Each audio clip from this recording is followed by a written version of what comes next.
This is a taser made out of a digital camera, not digital camera, a disposable camera, and we basically just rewired the capacitor, so it sends a shock out of these two wires, and this is what it does to a 2P. To go red. That's the red light. Hit it.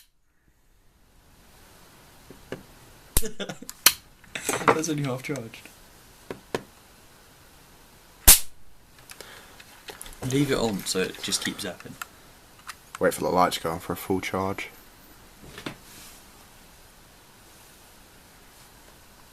There we go.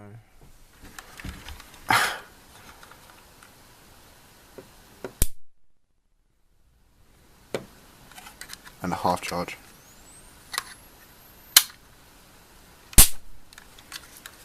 That's devilish.